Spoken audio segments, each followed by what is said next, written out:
So మొత్తంకి ఇక్కడ ఏంటంటే కొంతమందికి కాన్ఫిడెన్స్ తగ్గిపోద్ది రేపటి నుంచి, అండ్ కొంతమందికి కాన్ఫిడెన్స్ అనేది పెరిగిపోద్ది.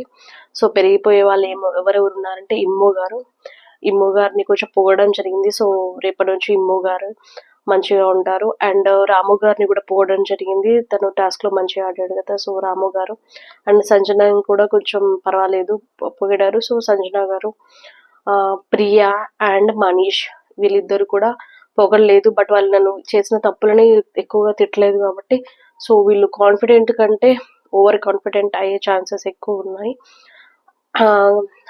ఇక్కడ వీళ్ళన్నమాట, వీళ్ళు కొంచెం కాన్ఫిడెంట్ గా ఉండే ఛాన్స్ ఉన్నాయి వచ్చే వీక్ లో. బట్ ఇక్కడ కొంచెం కాన్ఫిడెన్స్ తగ్గిపోయింది ఎవరెవరంటే, తగ్గొచ్చు మేబీ రేపటి నుంచి అంటే శ్రీజాని కొంచెం ఎక్కువగానే అన్నట్టుగా అనిపించింది. సో శ్రీజ రేపటి నుంచి కొంచెం కాన్ఫిడెన్స్ తగ్గిపోయే ఛాన్స్ ఉంది. అండ్ హరీష్ గారిని కూడా కొంచెం ఎక్కువసేపు అన్నారు కాబట్టి సో హరీష్ గారి కూడా కాన్ఫిడెన్స్ తగ్గిపోద్ది. అండ్ ఇంకా కొంచెం ఫ్లోరా గారికి కూడా కొంచెం అన్నారు కదా, సో ఫ్లోరా గారికి కూడా తగ్గిపోయే ఛాన్సెస్ ఉన్నాయి.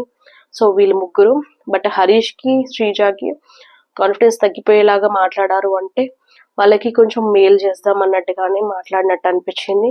ఎందుకంటే ఎవరి గురించి అయితే ఎక్కువ నెగిటివ్స్ చెప్తారో నాగార్జున గారు, సో ఖచ్చితంగా వాళ్ళకి మంచి కోరి చెప్తారు. సో మీరు ఇది మార్చుకుంటే బెటర్, మీరు ఇలా ఉంటే బెటర్ అన్నట్టుగా అన్న వాళ్ళకి మాత్రమే నాకు సార్ అలా చెప్తారు. మేబీ మనకు వాళ్ళని ఎక్కువ తిట్టినట్టుగా అనిపించవచ్చు, లేకపోతే ఎందుకన్నారు అన్నట్టుగా అనిపించవచ్చు, బట్ అది వాళ్ళ మంచి కోరి అని నేను అనుకుంటాను.